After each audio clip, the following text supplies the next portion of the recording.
Alrighty, here's a cool experiment that I want to share with you guys. As I'm developing a Leedskalnin's wheel, I've been noticing a lot of responses coming off from the electromagnetic induction into the core that goes down, that handle all the way down through basically everything iron, even the poles. Radiation's showing up like crazy. It's interesting. So here's let me back up a little bit. All right, here's EMF radiation meter.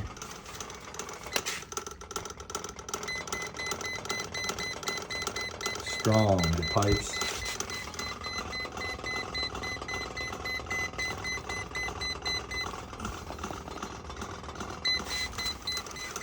You can see it's strong, even in the aluminum over here.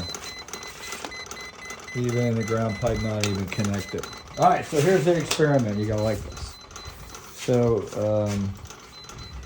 we are putting two PMHs straight at each other. And what we're going to do is create a speed accelerator. And that speed accelerator for electrons will be starting. This will be a PMH, and what we're going to do is smash the PMHs together so they're facing each other. And what will happen is each one is going to cancel each other out. Now, in music, in speakers and amplifiers and sound systems, you don't want that. Microphones, you don't want that squeaking noise. You don't want the canceling. But here I do, because it'll create a longitudinal wave, a scalar wave. And this is what this is what I am doing to my antennas. These will be for my antennas, running off the capacitance that's going to be up on here. And I'll draw this all out for you. This here will be for the antenna only, because we're creating a longitudinal wave. And when you smash the DC pulse together like that, we'll be able to send it up into our antenna and use it as a backdrop to levitate rock. And that'll be my first experiment that I work on once I get this all up and running. When I hook up the Van de Graaff on here for the electrostatics, it'll be a tall plastic encased where you can see through it, and it'll have the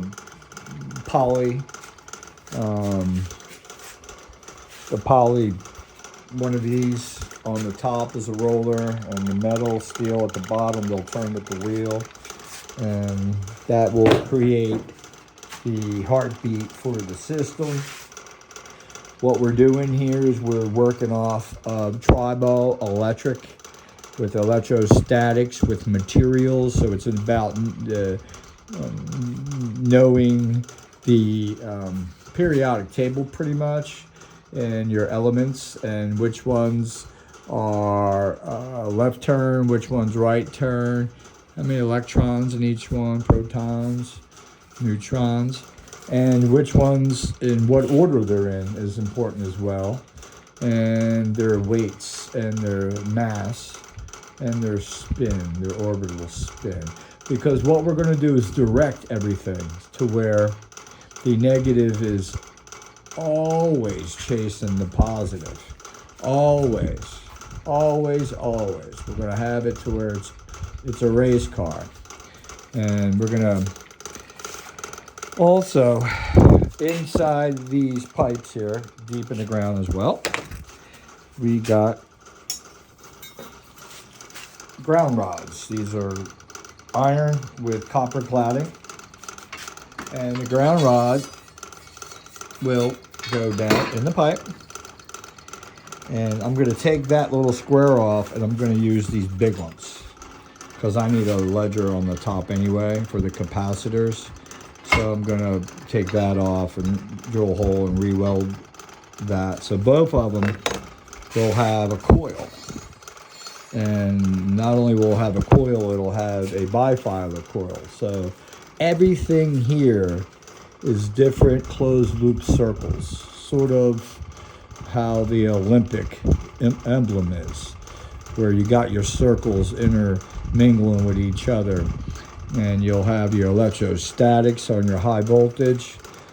You'll have your, these are north out neodymiums 52. So they're sending a strong electromagnetic wave, strong, into this iron handle here, which is basically the center shaft for the whole crankshaft. And don't mention that how much iron. There's 26 electrons, 26 protons, 26 neutrons in one atom. So when you combined all the atoms together, you're going to see that I'm creating a monocular positioning with the electromagnetics in the iron, first of all, okay? We're not even mentioning edge of wheel here yet, but just everything else. I learned how to make magnets a long time ago, back 15 years ago, and with melting the metals and putting them together, you would cool them down enough, sort of like making liquor or whatever. There's, alcohol is at a certain temperature, or in the next temperature is ethanol, and then you get methanol. So with that being said, you'll have a melt, you'll have a cool down, and when they get to where they're cooled down, you can go ahead and electromagnetic,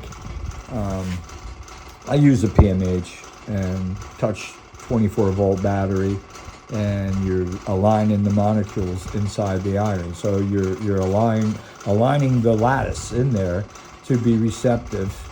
And you think about it, the lattice in there is like a swing door. So when their magnets are weak, they're all out of alignment. When the magnets are strong, they're in their alignment. And there's got to be variances there. So with that being said, I learned how that the molecules there, and how a piece of iron wasn't an iron yet. I mean, it wasn't a magnet yet. So I was able to create and put electrons in there and align them up in line them up like Ed Leedskalnin says, lined up. He says it right in his pamphlet. That's kind of weird I said that, because interestingly, he starts off like that, lined up, and in the magnetic currents, it says that the writing is lined up, so when you read, if you look east in all the descriptions, you will read about magnetic current. It will be just as good for your electricity.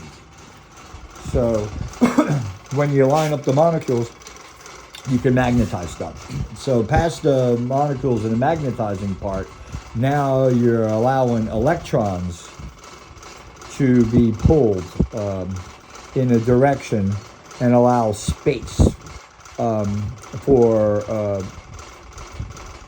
electrons to gather up. So we can, Ed talks about concentration. The magnet itself is there's no strength, but in many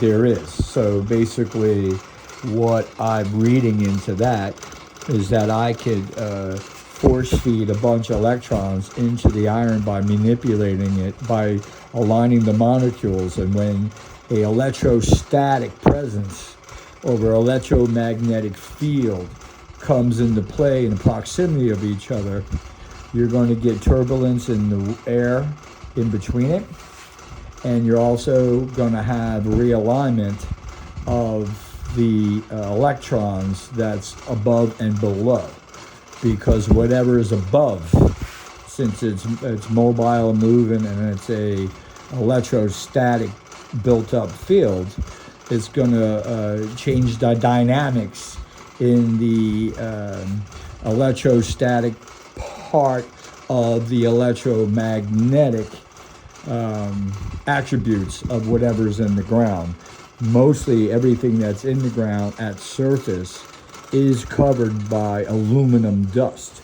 Aluminum dust covers the whole entire surface of the planet, I believe, and it also goes down to like 60 or 80 feet deep, and it's in powder form, dust form. So basically, you'll never see it in ores and stuff. It doesn't grow like copper off of rocks and have crystals and stuff. Especially when you get into the crystals, you get to see. I got crystals here I find in the ground that are just growing right out of a rock, and here's some coral rock with a crystal. So the frequency of this rock, it lies within the crystal. So what I'll be doing is shaving a nice piece of crystal right down, like right down. I can shave a piece off, and then I'll take a piece of it, stick it in a little chamber like this, and I could vibrate it with my SIG generator, and I can find out where it starts to hover in the middle of my chamber. Now, what I'll find out is a resonant frequency for that element right there, so, or mix of elements there. So with that being said, I have thought through some of this stuff on finding frequencies, and mainly it'll be through sound, because every rock does have its own sound, and you just got to match the sound to find frequency, because frequency is a key. Well, sound is a key to finding frequency, and anything that is anything that will have a frequency that puts out any radiation or any emitting radiation or any light, all of it has a frequency. So past the moving the molecules, now we're concentrating the negative ions instead of electrons, we'll call them, inside the iron, and we're moving it all. It's constantly moving. And once we're able to use the electrostatic to change the mass of the element below it, you're able to bombard it into its dead spaces with more electrons, and this way you're going to have a higher pressure, and you're allowed to give up, I don't know, the Fe26, it may give up 1 electron, but that's per atom. And oh my Lord, how much atoms are here? Gazillions of atoms. So there's a lot of ones to get at. So guys, you have the PMHs that come in. They're going to be my antenna set up. They'll have their coils based on edge calculations. With the 16 gauge wire, they'll be banging each other with heavy pulses of DC. We're going to go ahead and engineer this handle so it fits in the middle, in between. And then this coil is going to go all the way down. So this coil will be in the middle of the PMH. So when the PMH is banging at each other and the same North Pole, South Pole is slamming at each other, what is the same thing happening there is basically the same thing happening here, where this is a 2N3055 basically switch timer, and I have this arranged and set up as a bifiler, so it'll tell me and turn it on and off the 2N3055. And this, I have it aligned to where it's making North Pole up. So that's what keeps the wheel turning. And on top of that, it's the same premise as here. It's making a scalar wave, but what it's doing, instead of sucking all the juice, or should I say, is realigning the molecules so the pole comes out downward, we're actually forcing the North Pole down. And that means somewhere in the mix here, the South Pole is going to rise up. And that would be the somewhere here in the wheel. And we're going to have a big coil down here as well, which would be more like the main heartbeat, because when that electromagnetic field starts pulsing, it's going to be hitting the field will be hitting the back of the magnets. These magnet fronts are going to be redesigned, and they'll have a Russell Owen coil. It'll be two coils, one for the wheel with a core, and one wound the opposite in front of this with an air core. And we're going to put a conductor plate, copper, 1/4 inch thick, all the way around the wheel. The wheel will not be turning. We're using all the electrons in there. And we're going to get into Figueroa on his patent. He talks about making a sine wave without moving parts. And we're basing this whole premise on that. So we're going to make a AC wave that will be captured in the conductor in the middle of these coils by introducing resistance to this side of the wheel. So when this wheel is turning, it's not only making electrostatic on this side, it's also making, it'll be like a just a rotating pegs coming out with a brush. And every time this brushes across the peg and then release, and when the peg leaves, that resistance, each one is a different resistance. So all these coils or air core on the outside here will have a systematic resistance built in. So that will create a high and low pressure wave all the way around the wheel. Leave your comments, guys. Love you all. Have a great weekend coming up. Peace out. We'll get into a lot more details. I'm excited about the cores that'll go down here and the electromagnetic field that's going to be both of these, and they're going to be hooked up to the PMHs, and the PMHs are going to be hooked up to the back of this guy. So this will be my switch for my PMHs and for these coils here. So every time they bang into each other, they'll be turning on and off in both pipes at electromagnetic fields as well as the PMHs. And that will be connected to right here. And you can see it's already moving, right? Bam. That's crazy. So there's our feedback there. And that's going to be our switching device for PMHs in the two caissons. Don't forget, on top of the pipes here, there will be capacitors. And this right here will be the grounding pipe for my antenna that's going to just go up above the roof. And we're going to set up, I got to do some experiments in here on smaller scale to see exactly, maybe wrapping some coral rock with some different wires, more like iron wire, so it becomes electromagnetic and as a good conductor. We'll try tie wire, iron wire, copper wire, aluminum wire, whatever it takes in the different elements and frequency. We'll find its frequency. I already told you how I'm going to find its frequency. First, we're going to do sound, sig generator, bam, sig generator up top. And then I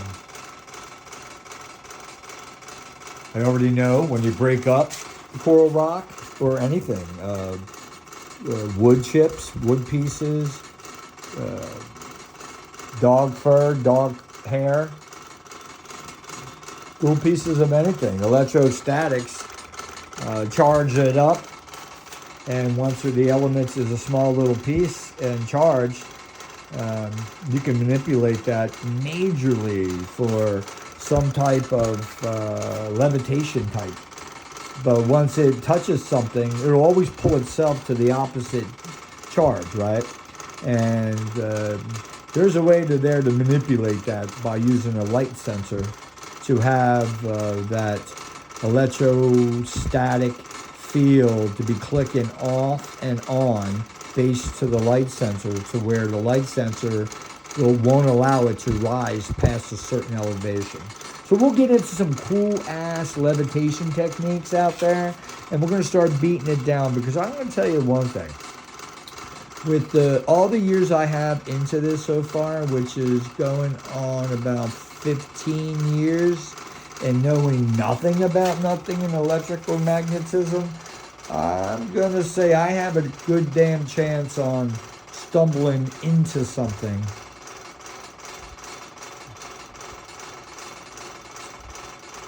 Have a good day.